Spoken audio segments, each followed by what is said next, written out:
ang sikreto sa malambot na mixture at ano nga bang sikreto natin dito sa ating palaman? Yes, masarap na pangmasang timplada for today's video yung ating lava crinkles na chocolate. Huwag na nating patagalin ito mga palangga, simulan na po natin. So para sa ating chocolate mixture, meron po tayo ditong 700 grams ng ating sugar, 10 grams ng ating baking soda, at 30 grams ng ating baking powder. Yung gagamitin po natin na brand, yung Calumet po na brand mga palangga. At yung ating asin na 8 grams. At kailangan natin ditong maglagay ng half tablespoon ng ating food color na chocolate brown.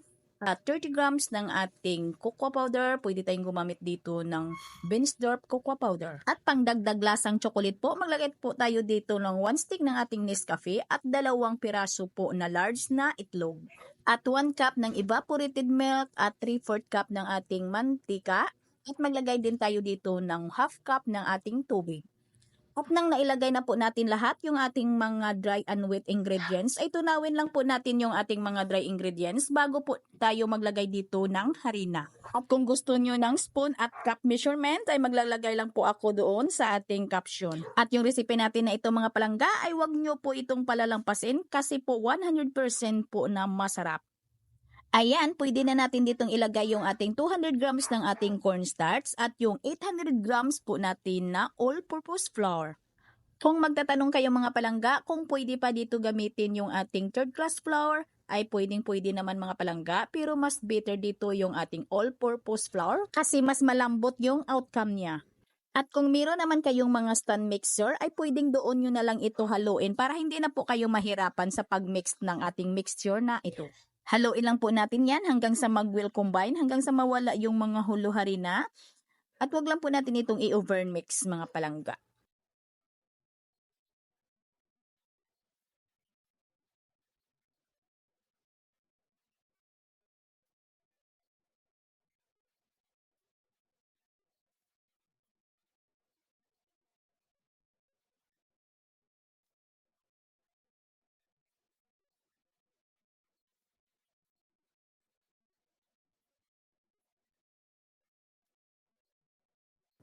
Okay na po itong ating mixture mga palangga, ay pahingahin lang po natin ito ng 40 minutes. Pan lang po natin. At habang naghihintay po tayo ng 40 minutos, bago po natin i-form yung ating mixture, ay gagawan po natin ito ng palaman. Ito po yung ating dark chocolate. 100 grams lang po ito. Paano ba natin ito padamihin? At para dumami at makatipid din tayo, ay maglagay lang po tayo dito ng 1 tablespoon ng ating tubig. At tunawin lang po natin itong ating dark chocolate. Mahina lang po yung apoy na kailangan natin dito. Naisip ko talaga itong gawin mga palangga kasi nga medyo mahal na yung ating dark chocolate. At para po ay magkasya din sa paglalagyan ko, ay naisip ko itong gawin mga palang. Nasa sa inyo na din yan kung susubukan po ninyo, pero walang mawawala pag subukan po ninyo ito ha. Maliban sa makakatipid din tayo, yung lasa nito ay lasang chocolate lang po na hindi mo akalain na hindi ito puro dark chocolate. At lalo pa itong sumarap mga palangga ha, dahil maglalagay po tayo dito ng 1 cup na evaporated milk at 1 cup ng ating condensed milk. Huwag nyo itong palalampasin yung ating feeling na ito mga palangga. I-try nyo na ito. At lalong maglasang chocolate ito dahil maglalagay po tayo dito ng 2 tablespoon ng ating cocoa powder at 2 tablespoon na cornstarch. At haluin lang po natin ito para po matunaw natin yung ating cocoa powder at saka yung ating cornstarch. Kahit hindi na po natin ito salain mga palangga. Basta halong-halo lang po at make sure lang na tunaw na po yung ating cornstarch at yung ating cocoa powder.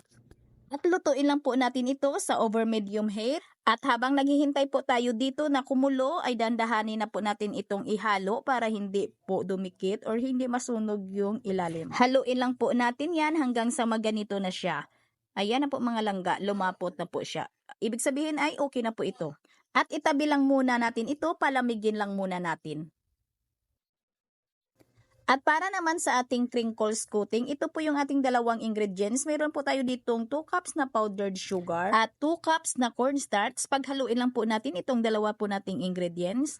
At gagamit lang po ako dito ng 1 ounce na cupcake liner at 1 ounce din na mamon molder. Kayo mga palangga ay depende na talaga yan sa inyo kung anong sizes na mamon molder yung gagamitin po ninyo. Kayo'y magkusting lang bago po kayo magbenta dito.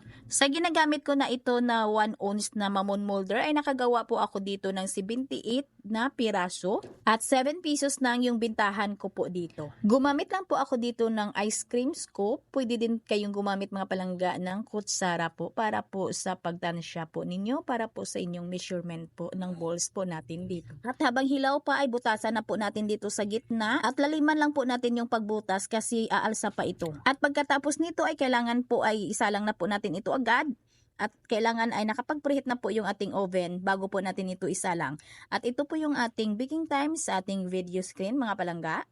At ito na po yung ginawa nating chocolate filling. Ayan ang mga palangga yung hitsura niya pag ito'y lumamig. Ayan po, chocolate po talaga. At ang sarap nito ha. At i-transfer lang po natin sa ating icing bag. At pagkaahon po natin habang mainit pa yung ating chocolate crinkles, ay agad na po natin itong butasan sa gitna at pagkatapos ay maglagay na po tayo dito ng ating palaman. Pwede po ninyong salain ang inyong chocolate filling pag nakikita po ninyo na may mga kunting bilog-bilog. Ayan ang mga palangga, sana po ay masubukan po ninyo yung ating recipe ngayon.